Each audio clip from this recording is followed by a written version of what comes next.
কি করছো? Lottery. Lottery কিসের? দেখছিলাম ছেলে হবে না মেয়ে হবে। দেখো, সন্তানের আশা নিয়ে লটারি করতে নেই। পিতামাতার কাছে ছেলে হোক মেয়ে হোক, সন্তান সন্তানই। আচ্ছা সে না হয় হলো, বলো না সন্তান কবে হবে? যা। কেমন দেখলেন? প্রদীপ বাবু, আপনার ভয়ের কিছু নেই। You are going to be a father. Thank you very much.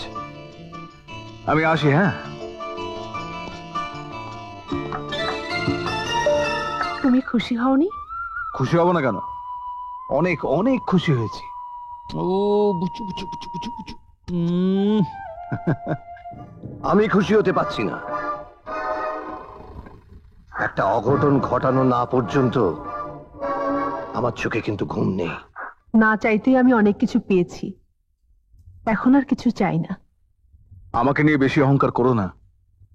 বেশি সুখ যেমন মানুষের কপালে সয় না, তেমনি বেশি অহংকারও অনেক সময় দুঃখের কারণ হতে পারে। যেহেতু বেশি সুখী, আমি সুখী হতে চাইনি। আর তাছাড়া আমার কপালটা তো খারাপ না যে দুঃখ সইতে হবে। তাই তো খুকি কোথায়? মায়ের কাছে। মায়ের কোল থেকে নামতেই চায় না। প্রদীপ, মা ডাকছি। ও না না না না, আরে বাবা। মা তুমি ডাকছিলে আমায়? হ্যাঁ হ্যাঁ রে খোকা, আমার এই দিদিমণির একটা ভালো নাম কিন্তু এখনো রাখা হয়নি। একটা সুন্দর নাম কিন্তু রেখেছি। টেলিফোন করে তো শাশুড়ির মতামতটা নিয়ে নিস, কেমন? কি নাম মা? দিদিমণি আমাদের সকলের মন জয় করেছে, তাই ও নাম দিতে চাই জয়া। হ্যাঁ জয়া? হ্যাঁ, না না বাহ, সুন্দর নাম জয়া। ঠিক আছে মা, আমি অফিসে গিয়ে ওই শেখার মাকে ফোন করে নামটা জানিয়ে দিচ্ছি। আচ্ছা। জয়া। হ্যালো, কে? প্রদীপ, কি ব্যাপার? আমার মা নাতির একটা নাম রাখতে চায়, জয়া। আপনাকে টেলিফোনে জানাতে বললো। ভালো। ছাড়ি। আচ্ছা। কার টেলিফোন দিদি? প্রদীপের। প্রদীপের মা দিদি ভাইয়ের নাম রেখেছেন জয়া, তো আমার কাছে জিজ্ঞেস করলো নামটা কেমন হয়েছে। তা তুমি কি বললে? আমি বললাম ভালো হয়েছে। আচ্ছা দিদি, তোমার কি জ্ঞান বুদ্ধি ইদানিং সব লোপ পাচ্ছে? কেন? দিদি ভাইয়ের নাম কি তোমার রাখার কোনো অধিকার নেই? প্রদীপের মা ছেলের মা বলে সব অধিকার তার, আর তুমি মেয়ের মা বলে তোমার কোনো অধিকার স্বাদ আল্লাহর কিছু থাকতে নেই। দিদি, নোট দিস পয়েন্ট। শিখা তোমার একমাত্র সন্তান। তো শিখার মেয়ের নামের সাথে তোমার নামের কোনো সম্পর্ক থাকবে না, তা তো হতে পারে না। এত কিছু তো আমি ভেবে দেখিনি। তাহলে তুই বল না, কি নাম রাখা যায়? তোমার নামের সাথে মিল রেখে সুলোচনা, তাহলে নাম হওয়া উচিত সুদীপা। বাহ, সুন্দর নাম। শিখাকে নামটা জানাতে হবে। কেমন আছো জামাই বাবাজি? আপনি কি চান আমি মন্দ থাকি?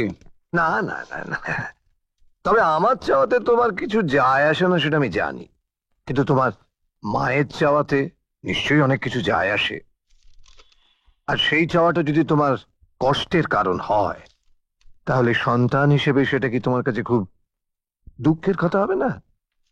দেখুন, আমি সরাসরি কথা বলি আর সেইভাবে শোনা পছন্দ করি, বেশি না ঘুরিয়ে। কি বলতে চান বলুন।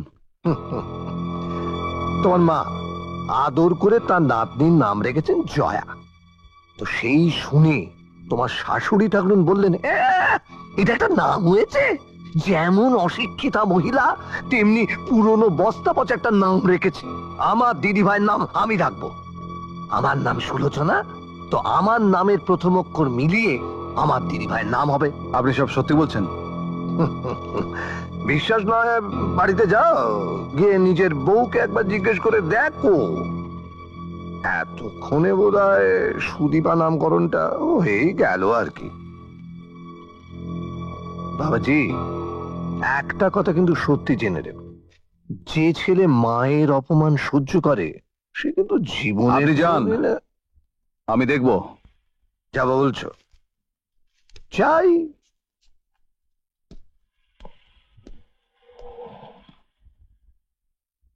কোনো দেখা দেখির কারণ নেই মা। আপনার শরীর খারাপ, ডাক্তারের কাছে যাবেন। যেতে হয় যাব। আর আর 2 দিন দেখতে দাও। বললাম তো, 2 দিন তো দূরের কথা, 1 ঘন্টাও না। ও এলেই আপনাকে ডাক্তারের কাছে নিয়ে যাব।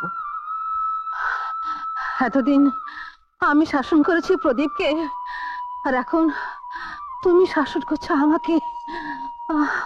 মায়ের বয়স হলে মেয়ে মাকে শাসন করে। যান, কাপড়টা বদলে নেন, যান।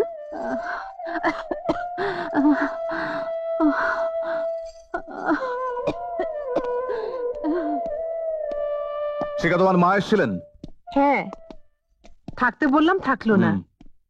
খুকুমনির নামটা তোমার পছন্দ হয়েছে? হ্যাঁ, সুন্দর নাম, সুদীপা। না, সুদীপা না, জয়া। কেন আমার মা আমাদের মেয়ের নাম জয়া রেখেছে সেটা কেউ অপরাধ করেছে?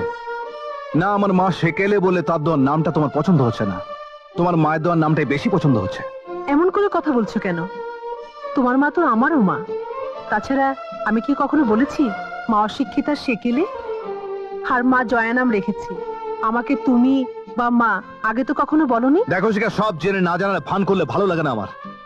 আমরা না বলতে পারি, কিন্তু তোমার মা নিশ্চয়ই নামটা বলেছে। তুমি এভাবে কথা বলছো তাহলে কেন? কিভাবে কথা বলবো? কিভাবে কথা বলবো? নাকি সেটা তোমার মার কাছ থেকে শিখে আসতে হবে আমায়? তোমার মা নিশ্চয়ই এটা শিক্ষা, সভ্যতা, ভদ্রতা স্কুল খুলেছে, আর সেই স্কুলের নিজে হেডমিস্ট্রেস হয়েছে। প্রদীপ, তোমার মাকে কিন্তু আমার নিজের মায়ের মতো সম্মান করি, শ্রদ্ধা করি। তাহলে আমার মাকে সম্মান করতে তোমার বাচ্চি কেন? তোমার মাকে যদি আমি মা বলে ডাকতে পারি, তাহলে আমার মাকে মা বলে ডাকতে তোমার আপত্তি কোথায়? আর যদি আপত্তি থাকে, তাহলে তোমার মাকে আমি মা বলে ডাকবো না, সম্মান করবো না। বা এই তো ঠিক তোমার মায়ের মতোই কথা বলছো তুমি। বৌমা, একটা নাম রাখা নিয়ে তোমরা যেভাবে ঝগড়া করছো, সেই ঝগড়া শুনে আমি আর না এসে থাকতে পারলাম না। কথাটা শুধু আমাকে বলছেন কেন মা? আপনার ছেলেকেও বলুন। মা আমাকে কি বলবে? ঠিকই বলেছো, তোমাকে কেন বলবে? তুমি তো ছেলে, আর আমি ছেলের বউ, পরের বাড়ির মেয়ে। আমাকে সবকিছু বলবে। প্রদীপ, তোর এই ব্যবহারটা বৌমার ক্ষেত্রে আমি আশা করিনি। কথা বলার একটা ধরন থাকা চাই।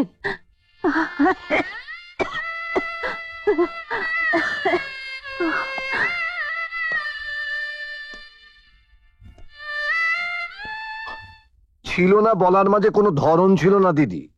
তোমাকে তুচ্ছ করে এমন সব কথা বলতে লাগলো, রক্তের ভাই হিসেবে আমার বুকে বড় ব্যথা লেগেছে। আমি বললাম যে বাবাজি, তোমার মায়ের যেমন ইচ্ছে বলছো, তেমনি তোমার শাশুড়িরও তো ইচ্ছে থাকতে পারে। তো বলে কিনা মেয়ের বিয়ে হয়ে গেলে আর কোনো সম্পর্কই থাকে না। তাছাড়া মহিলা যদি ভদ্র মহিলা হতেন, তখন তার কথা বিবেচনা করা যেত। আমি বললাম, কি বলছো বাবাজি, তুমি মহিলা বলছো, শাশুড়িকে মা বলতে পারছো না? কি বললো তারপর? কি আবার বলবে? বললো মা হবার নাকি কোনো যোগ্যতাই ওনার নেই। ছি, ছি, ছি, দিদি, এই অপমান তুমি সহ্য করতে পারো, কিন্তু আমি সহ্য করতে পারবো না, বললাম। মেয়েকে বিয়ে দিলে মেয়ে পর হয়ে যায়, তা আমি জানি। তাই বলে মা বলে ডাকার যোগ্যতা আমার নেই। আমিও দেখব কার মা কার কাছে বড়। আপনার মায়ের অসুখটা অনেক দিনের। আমার মনে হয় উনি অসুখটা এতদিন লুকিয়ে রেখেছিলেন। হার্টের অবস্থা ঠিক তেমন ভালো নয়। আপনি আগামীকাল ওনাকে হসপিটালে ভর্তি করে দিন, না হলে কিন্তু অবস্থা খারাপ হতে পারে।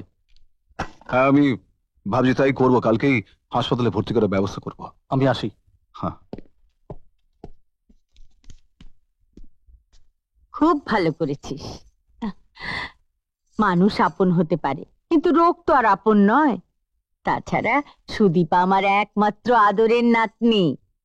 সুদীপা নয়, জয়া। মা, তুমি নাকি আমার শাশুড়িকে অশিক্ষিতা সেকেলে বলেছ? কে বলেছে? তোমার জামাই। আসলে প্রদীপ একটা চরম মিথ্যুক। মা আমার স্বামীকে মিথ্যুক বলবে না। কেন বলবো না? প্রদীপ যে আমাকে অভদ্র মহিলা বলেছে সেটাও বল মিথ্যে? প্রদীপ বলেছে? হ্যাঁ, শুধু কি তাই, আরো বলেছে বিয়ের পর তুই নাকি পর হয়ে গেছিস, তোর প্রতি আমাদের কোনো অধিকার নেই। কেন থাকবে না মা? তবু আমার শাশুড়ির কোনো ব্যাপারে তুমি আর কোনো কথা বলবে না মা? মনে হচ্ছে অঘটনটা বোধহয় ঠিকই ঘটাতে পারবো। বাবা বিকাশ চাঁদ, এতদিনে তোমার মনের আশাটা বোধহয় পূর্ণ হতে চলেছে। Note this point. শিখা যদি মনে করে জয়াকে তোমার কাছে দূরে সরিয়ে রাখবে, তাহলে শিখাকে আমার জীবন থেকে দূরে সরে থাকতে হবে। প্রদীপ, আমার কথাটা শুনে যা। আমার কথা তুই উল্টো বুঝেছিস। ভগবানই জানেন বলতে চাইলাম কি, আর পাগল ছেলেটা বুঝলো কি না জানি, আবার কোন ঝগড়া বাঁধিয়ে বসে। কি বলতে চাইছো তুমি? আমার মাকে বাড়িতে অসুস্থ অবস্থায় একা ফেলে রেখে তুমি জয়াকে নিয়ে বাড়িতে চলে এসেছো কেন? তোমার কাছে কি আমার মায়ের কোনো মূল্য নেই? আমার সম্পর্কে এই মিথ্যে ধারণাটা তোমার মনে কে জন্ম দিল জানতে পারি? কি বলতে চাইছো তুমি? আমার মা আমাকে মিথ্যে বলেছে? সত্যি না মিথ্যে বলেছে আমি জানি না। যদি মা এই কথাটা বলেই থাকে, তাহলে এরপর থেকে মাকে শ্রদ্ধা করতে আমার বিবেকে বাঁধবে। মাকে মা বলে ডাকতে আমার কষ্ট হবে। আমার মা সম্বন্ধে আর একটা কথা উচ্চারণ করবে না তুমি। আমার মাকে যে অবহেলা করবে, যে অশ্রদ্ধা করবে, তাকে আমি জীবনে মাফ করবো না। তুমি গায়ে পড়ে ঝগড়া করতে এসেছো? সত্যি কথাটা এখন তোমার কাছে ঝগড়া বলেই মনে হবে। আসলে আমি নিজেই ভুল করেছিলাম। আমার নিজের সীমানার বাইরে বেরিয়ে এসে আমি তোমাকে বিয়ে করেছিলাম। আমি সেদিন বুঝতে পারিনি যে ধনী আর গরিবের মধ্যে ব্যবধান কত। আমার বোঝা উচিত ছিল যে মাটিতে দাঁড়িয়ে আকাশকে ছোঁয়া যায় না। বাহ, সুন্দর। সেই জন্যই তো তোমাকে নিয়ে আমি অহংকার করেছিলাম, গর্ব করেছিলাম। এখন দেখছি তুমি নিচু মনের মানুষ। তোমার মুখের ভাষা ছোট লোকের মতো। শিখা,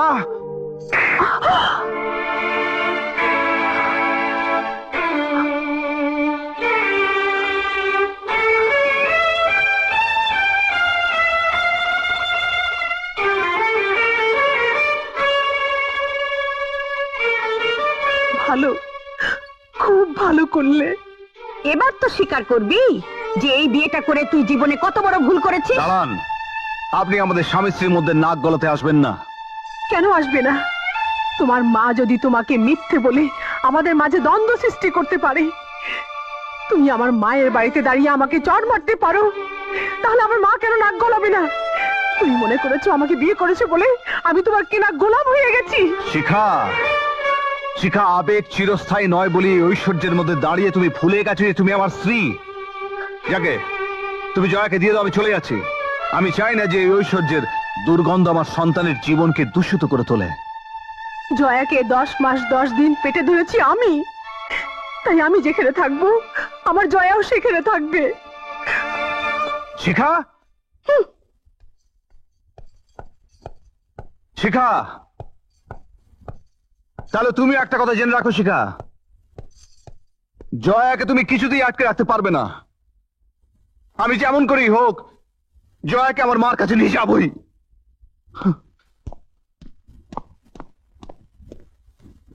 নোট দিস পয়েন্ট।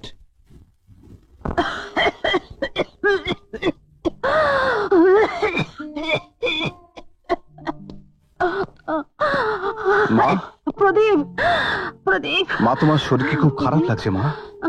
বাবা, আমার বৌমা জয়া ওরা এলো না। না মা, শিখা বলেছে সে আর কোনোদিন এ বাড়িতে আসবে না, আর জয়াকেও আসতে দেবে না। তুই তুই জানিস না বাবা, ডাক্তারের ওষুধ আমাকে ভালো করতে পারবে না। তুই বৌমা আর জয়াকে নিয়ে তুই দেখবি আমি ঠিক ভালো হয়ে যাব। মা, যা যা খোকা, তুই যা যা বাবা। বেশ মা, তুমি যখন বলছো আমি তোমার জন্য আরেকটি বার যাবো মা, আর এক কোটি যাবো।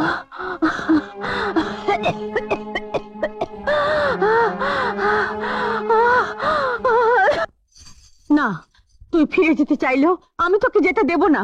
মা, প্রদীপ আর আমার ঘটনাটা ব্যক্তিগত ব্যাপার, এই ব্যাপারে তুমি বাধা দিও না। অবশ্যই দেব, কারণ তোর ভালো মন্দ তো আমাকেই দেখতে হবে, আমি যে তোর মা। তুমি মা, প্রদীপ ওর স্বামী। তুমি চুপ করো। বাবা কেন চুপ করবে মা? বাবা তো কোনো অন্যায় কথা বলেনি। আমি প্রদীপের কাছে যাব। না, আমি তোকে কিছুতেই যেতে দেব না, কিছুতেই না।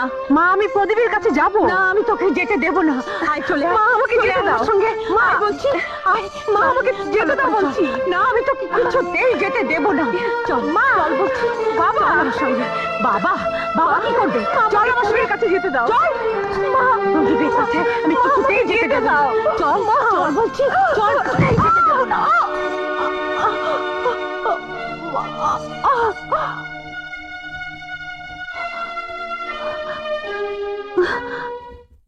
শিখা, শিখা, শিখা! ছোট লোকের মতো চিৎকার করো না, এটা ভদ্রলোকের বাড়ি। আমি আমার স্ত্রীকে নিয়ে যেতে এসেছি, ওকে ডেকে দিন। এই কথাটা বলতে তোমার এতটুকু লজ্জা হলো না? হুঁ, যে স্বামী তার স্ত্রীকে মারধর করে, সেই স্বামী তার স্ত্রীকে ফিরিয়ে নিয়ে যেতে এসেছে? না, তা হয় না, হতে পারে না। তোমাকে বিয়ে করে শিখা যে ভুল করেছে, এবার এবার তার প্রায়শ্চিত্ত করবে তোমাকে ডিভোর্স করে। এই নিষ্ঠুর কথাটা যত সহজে আপনি উচ্চারণ করতে পারলেন, এই কথা কিন্তু শিখা আমার সামনে দাঁড়িয়ে কখনোই বলতে পারতো না। আমি আমার শিখাকে, আমার জয়াকে এ বাড়ি থেকে নিয়ে যাবই, কেউ আটকাতে পারবে না। বেশ তো, শিখা যদি তোমার সঙ্গে যেতে চায় তাহলে ওকে নিয়ে যাও। শিখা, চলে এসো। তুমি ফিরে যাবে তোমার নিজের ঘরে। আমি তোমার স্বামী, আমি তোমায় ডাকছি। শিখা, তুমি সাড়া দেবে না? আমি তোমায় ঠিক 3 বার ডাকবো, তার মধ্যে যদি তুমি আমার ডাকে সাড়া না দাও, তাহলে আমি বুঝবো যে তুমি সত্যি সত্যি আমার সঙ্গে সব সম্পর্ক ত্যাগ করতে চাও। শিখা, তুমি বেরিয়ে এসো। শিখা, তোমার স্বামী তোমাকে ডাকছে, তুমি বেরিয়ে এসো। শিখা, শিখা! কি আরো ডাকবে নাকি? এরপরও কি তুমি বিশ্বাস করতে চাও যে শিখা তোমার সঙ্গে কোনো সম্পর্ক রাখবে? এরপরও কি এখানে দাঁড়িয়ে স্বামীর অধিকার দেখাবে? না, বিশ্বাসের যেখানে মৃত্যু হয়েছে সেখানে অধিকারের প্রশ্ন আর আসে না। শিখা আপনাদের মেয়ে, আপনাদের কাছেই থাকবে, কিন্তু জয় আমার মেয়ে, আমার রক্ত। আমি ওকে নিয়ে যাব। না, জয়াকে আমি নিয়ে যেতে দেব না, আমি বাধা দেব। আমার সন্তানকে নিয়ে যাওয়ার জন্য যত বাধাই আসুক না কেন, সে বাধার প্রাচীর আমি ভেঙে ফেলবো। দিদি, দিদি, জামাই বাবাজিকে বরঞ্চ ওর সন্তান নিয়ে যেতে দাও। যাও বাবাজি, যাও, নিয়ে যাও, নিয়ে Thank you. যাও।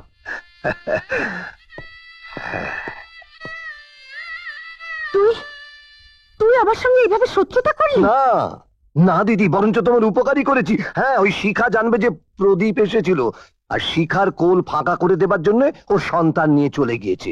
শিখার প্রদীপের বিচ্ছেদের দেওয়ালটা বেশ শক্ত করে তৈরি করে দেওয়া গেল। মা, মা, আমি তোমার বৌমাকে আনতে পারলাম না মা। শিখা আমার সঙ্গে সব সম্পর্ক ছিন্ন করে দিল, কিন্তু মা, আমি জয়কে নিয়ে এসেছি। এই দেখো, ওকে তুমি কোলে নাও মা। ও মা, ও মা, ওঠো না মা। মা,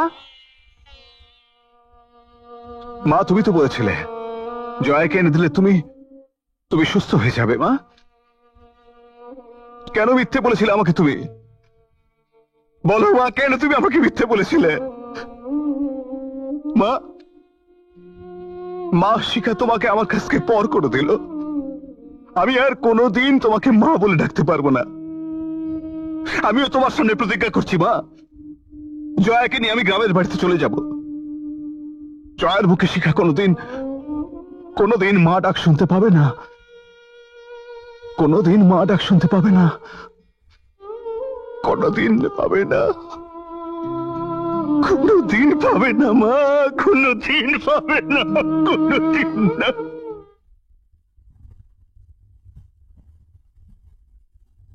নোট দিস পয়েন্ট।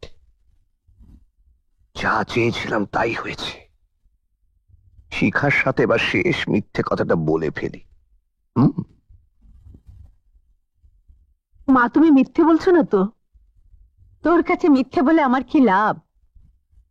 শোন শিখা, যে সন্তানকে চুরি করে নিয়ে যেতে পারে সেই চোরের সঙ্গে তোর কোনো সম্পর্ক আমি রাখতে দেব না।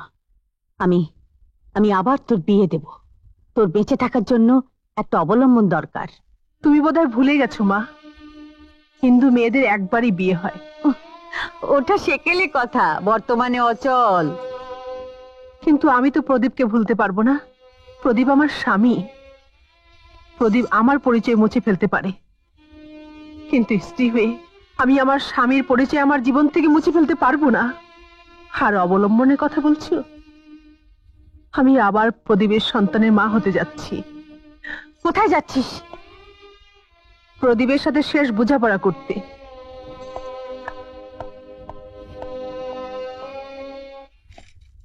ভোলা, দিদিমণি, এত এত দেরি করে এলে? মা আর প্রদীপ কোথায়? মা নেই। দাদাবাবু খুকিকে নিয়ে অনেক অনেক দূরে চলে গেছে। এমন আরো অনেক ভিডিও দেখতে এই চ্যানেলটি সাবস্ক্রাইব করে নিন এবং পাশের বেল আইকনটি প্রেস করে দিন।